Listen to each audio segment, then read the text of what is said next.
So hello, my name is Natalya Sarkari. This is my first interview on Wednesday, June 5th. I am a marine conservation graduate student at University of Miami and social scientist for Empowered Solutions for Environmental Sustainability. How about you introduce yourself? Tell us a little bit about you. Okay, great. My name is Hannah Whaley. I am a student at the University of Kentucky, the Lexington campus, and I'm going to be a senior this year in chemical engineering. Nice. So, what are some of your hobbies? Tell me about yourself a little bit. I really like weightlifting, reading, hanging out with my friends. I like to catch a movie and play board games and spend time with my family, specifically my pets. Nice. What kind of pets do you have? So I have 2 cats. They're Persian cats, and I have a mutt who has 1 eye. Oh, so how are you enjoying the ESES trip so far?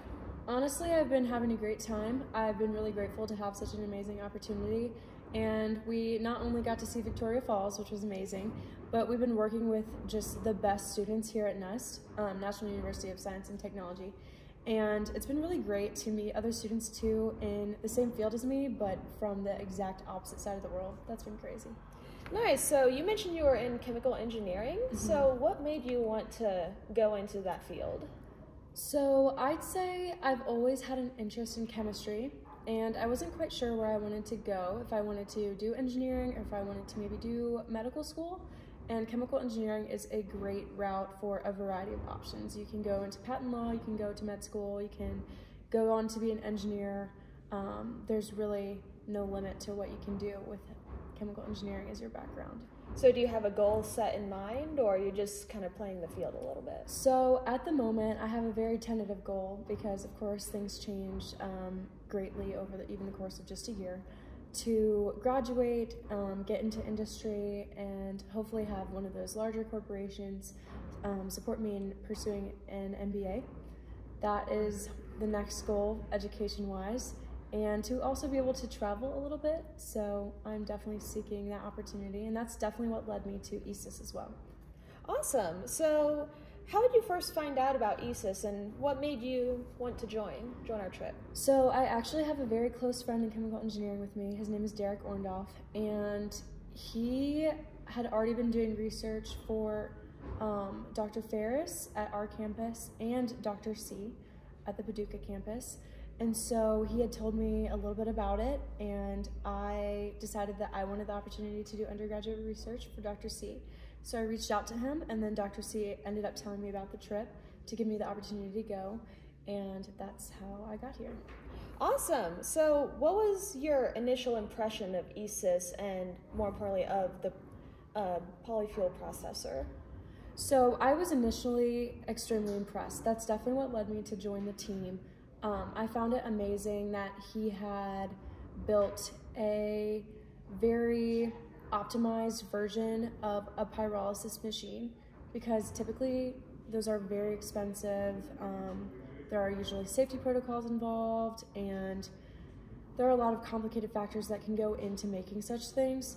And so he found a way to do it simply, relatively cheaply compared to other machines, and a way to bring that technology to developing countries, which is incredible. So now we have a way to bring this small size processor that will convert plastic to fuel oil, which is incredible. It makes a profit for these countries and gives them access to fuel, and energy is, in my opinion, one of the most vital resources for all communities.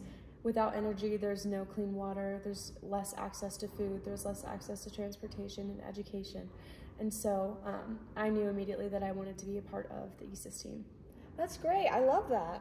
So kind of going off of what you said, how has ESES changed or informed your outlook on the plastic waste issues of the world, and especially of developing countries? I never knew how bad it really was. Of course, we all hear in the classroom about how people live in developing countries, but this is my first time in a developing country here in Zimbabwe, and all of these people seek the exact same opportunities that we do, except because of maybe their economy or the way that the country deals with handling plastic waste. They are surrounded by a less clean environment, and that leads to higher rates of disease, higher risk. And so we got to see the landfill in Bulawayo yesterday, and there are even people who have to make a living out of picking those plastics out of the landfills, which is terrible for your respiratory system, really difficult work in the hot sun all day, and they do that for maybe 20 cents a kilogram. And so I found that really difficult to watch because they're putting their own health at risk just to try to scrape by. And I wasn't really aware how bad it was. I never even knew that that was a thing. They call it a mine because they mine plastic, and I fully believed we were going to a mine such as a coal mine or a gold mine. No, like it's a mine in a landfill. So that honestly really put it into perspective how important ESES' project really is. Yeah, so that's a great answer, and I'm glad that you feel that way. If ESES had an unlimited budget, what would be some of the changes or some of the upgrades that you would implement? Well, if ESES' budget was unlimited, we would definitely implement more processors in a lot of the places that we do go, because although they are wonderful, they are relatively small scale. And when talking with a gentleman at the city council yesterday, he was asking if it could be implemented on a larger scale, and a few factors come into play with that: process safety, as Dr. C had mentioned, and the cost of upsizing. ESES is a nonprofit and is able to operate on what donations that we get. So I would say there would be far more processors widespread to every community that showed an interest in them. And we'd probably also look into increasing the size in the communities where there are people who have been trained to safely operate it and who could benefit it. That is a great answer. I love that. So this is my last question for you, but I always think of it as the most important question. What gives you hope for the future? I honestly have grown a little in my hopes since coming to Zimbabwe, specifically Bulawayo. Coming to NEST, I got to meet all of the students that are my age and see how driven they are. Like, all of them have been over the moon excited about what this project could potentially bring them, and they care so much about their surrounding community. They are such hands-on engineers. It's actually incredible.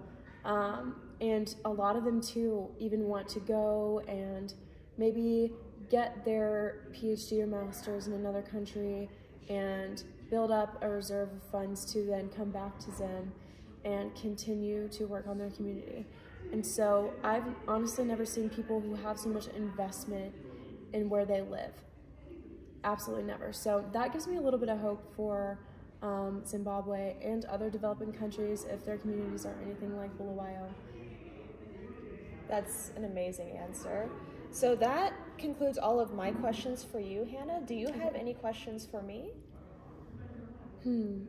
I had a great time in this interview. I can't quite think of too many pressing questions. I really appreciate you taking the time to interview me as well, and that you are also such an integral part of the team, so thank you. And this interview has been great, and hopefully will bring to light to others what we have learned since coming here to Zim. Well, thank you very much. I'm very happy to have interviewed you, and I hope you guys have the best of luck running your processor today. Okay, thank you. All right. Was that all right?